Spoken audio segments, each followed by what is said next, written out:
Les vraies voix Sud Radio, 17h-20h, Philippe David. Retour des vraies voix avec Chandorido, Caroline Pilastre et Christophe Madrol. Tiens, petit voyage, 5 ans en arrière. Je vois que la séquence des boules puantes est ouverte et je voudrais simplement dire que je suis scandalisé par le mépris et par la misogynie de cet article.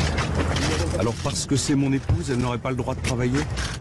C'était il y a 5 ans aujourd'hui, le 25 janvier 2017, le Canard enchaîné révélait que Pénélope Fillon avait été rémunérée 500 000 € bruts pour des emplois d'attaché parlementaire auprès de son mari et de son suppléant Marc Joulot entre 1998 et 2007 et en 2012, et qu'elle avait eu en 2012-2013 un emploi de conseillère littéraire à la Revue des Deux Mondes payé 100 000 € bruts. Le Pénélope Gate était né, une affaire que le Canard allait feuilletonner les semaines suivantes et qui allait jouer un rôle clé dans la dernière présidentielle. Nous sommes en compagnie d'un politologue et par ailleurs vraie voix. Bonsoir Luc Gras. Bonsoir Philippe.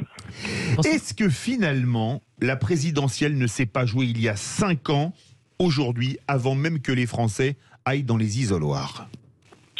Tout à fait. Vous savez, en politique comme ailleurs, il faut toujours se poser la question à qui profite le crime. Et donc, c'est clair que même si chacun sait aujourd'hui que Madame Pénélope Fillon n'a pas véritablement travaillé, mais comme il était de coutume, c'est le moins qu'on puisse dire, comme il était de coutume, hein, moi qui ai été plus de 25 ans à l'Assemblée nationale dans différentes fonctions, je peux vous dire que c'était très très courant.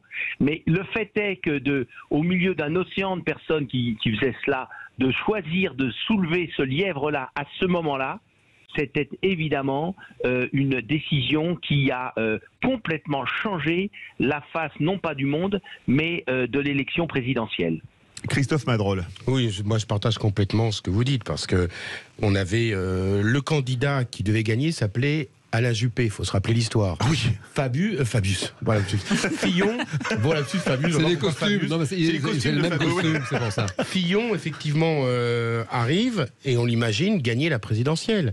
Et il y a le cataclysme de l'affaire Pénélope qui le tue. Qui le tue politiquement, c'est très clair. Il fait travailler sa femme et on a vu ce que ça a donné derrière. Et c'est vrai que le cours de cette présidentielle s'est arrêté pour M. Fillon à ce moment-là.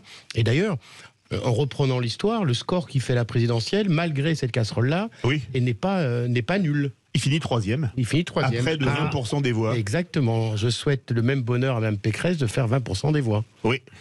Vous êtes d'accord avec ça, avec ce que vient de dire Christophe Madrol, Luc Gras? Pour lui, le 25 janvier 2017, il y a 5 ans aujourd'hui, l'affaire est pliée. Avec le recul, on ne peut que donner raison à cela. Bien sûr, ça a été le tournant pour lui. Il était parti. En plus, aujourd'hui, 5 ans après, on se rend compte que finalement, il correspondait tout à fait à une attente d'une droite conservatrice assez forte, dite Trocadéro. Et donc, finalement, il était bien positionné politiquement et ça l'a mis hors course. Il y a par rapport à cela une réflexion toujours quand on est politologue à avoir pour les institutions de la République. On peut se demander si en pareille situation, il ne faudrait pas peut-être, pendant la période préélectorale, donc 3 mois avant par exemple l'élection, de suspendre les procédures pour qu'on ne vienne pas entacher le processus démocratique de soupçons de manipulation. Je vois qu'actuellement, là, au-delà de toute préférence partisane, Zemmour a été, les affaires Zemmour sont réapparues. Pelletier également. Je me demande si pour le bon fonctionnement de nos institutions, il ne serait pas sain, pendant les 3 mois précédents, non pas de botter en touche, mais de simplement suspendre les procédures en cours. Caroline Pilastre. Comme vous le disiez, il y a un avant et un après affaire Fillon. Alors, il y a toujours eu des histoires politiques. Je ne dédouane absolument pas Monsieur Fillon qui est responsable des faits. Mais c'est vrai qu'on peut se poser la question du timing. Beaucoup de journalistes se sont acharnés sur lui parce que c'était un personnage, un candidat qui dérangeait. Ça n'était pas celui-là qui était voulu par la doxa, une fois de plus. Moi, si vous voulez, c'est très compliqué d'en parler parce que j'étais, alors non élue, mais j'étais au sein des LR à l'époque et je commençais ma carrière médiatique. Donc, si vous voulez, j'ai vécu de l'intérieur, au sein des militants et des sympathisants, le séisme que ça a été l'affaire Fillon, même si ce n'était pas mon candidat de cœur, mais j'étais loyale jusqu'au bout vis-à-vis des LR, puisque j'étais c'était sur la campagne du handicap pour Nkem et Sarkozy. Ce qu'il faut quand même rappeler, en dehors de l'affaire Fillon, sur laquelle on ne va pas revenir, c'est que les LR ont failli disparaître. Ça a été pire, si je puis dire, médiatiquement que l'affaire UMP, quand ils sont passés au LR, repris par Sarkozy. Vous savez bien la guéguerre intestine entre Copé et Fillon à l'époque.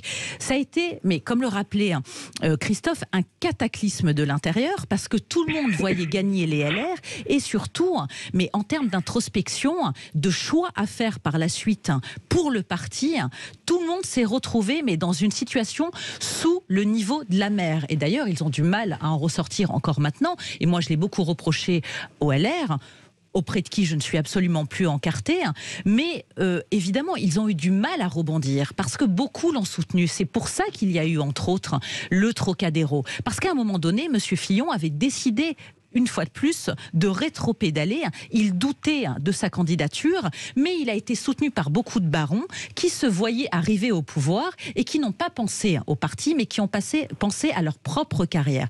Donc il faut le voir globalement, cette affaire, au sein des partis politiques, parce que certains peuvent disparaître, et moi je vous rejoins. Je pense qu'il faut faire une parenthèse pendant la période des présidentielles sur ce genre de sujet. Luc Gras, vous êtes d'accord ?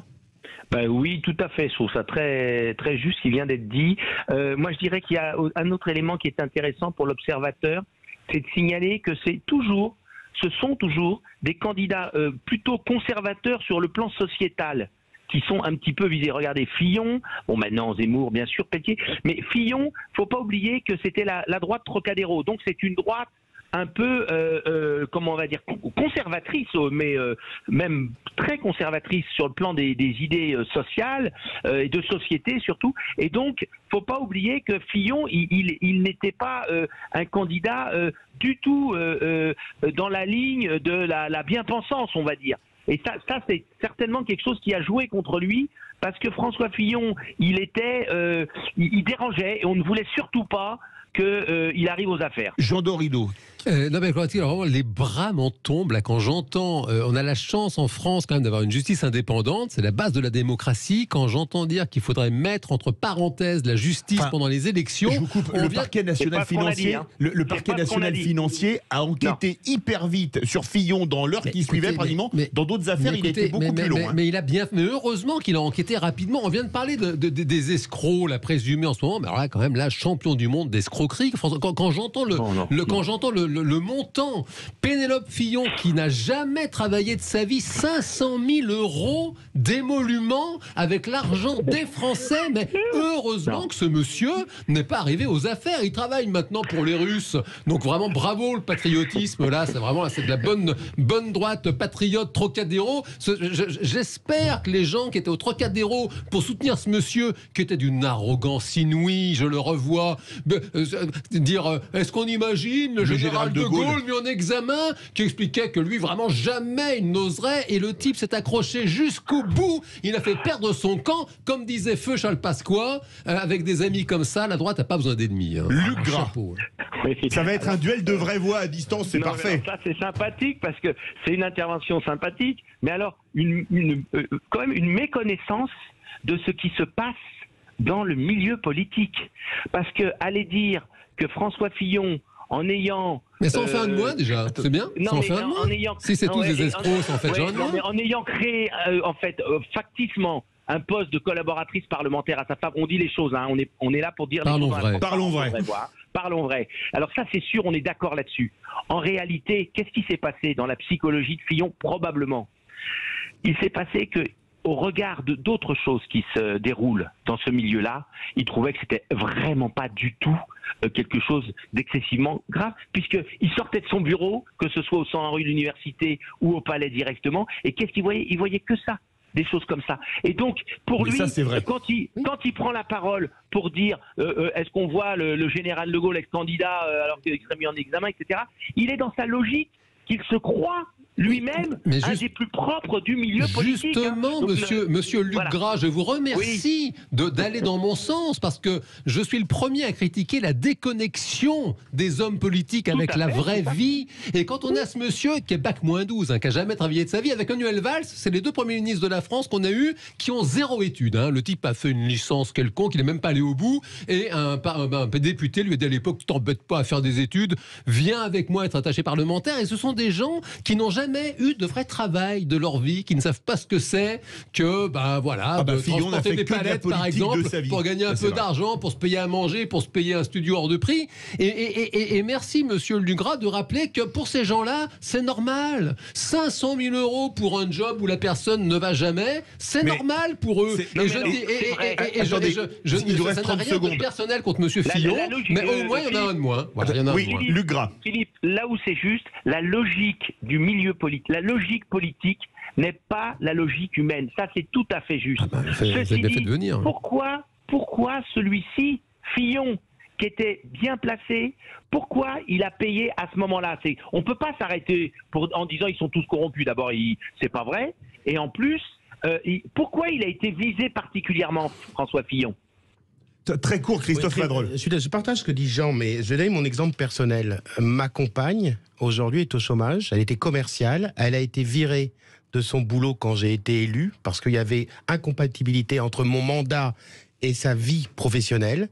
Et aujourd'hui, elle ne trouve plus de boulot sur l'aire marseillaise parce que j'ai un nom sur Marseille. Et la question du statut de l'élu, mais aussi de leur entourage, est une vraie question, Jean. Je partage que ce que tu dis, mais quand je vois la situation de ma compagne aujourd'hui qui est à Pôle emploi et ne trouve plus aujourd'hui d'employeur dans le commercial, parce qu'aujourd'hui, les commerciaux tapent sur ils nous googlisent. Ils voient que je suis président de la commission biodiversité, mer et littoral, et elle trouve aucun boulot aujourd'hui à la Marseillaise. Je suis très touché par l'expérience personnelle de Christophe, et ça, je pense que c'est quelque chose qui va contre justement cette nouvelle loi de non-cumul des mandats, parce qu'on a un vrai souci aujourd'hui, quand quelqu'un veut s'investir dans la vie publique, comment gagner sa vie? C'est un vrai sujet. Merci beaucoup, Luc Gras, très court.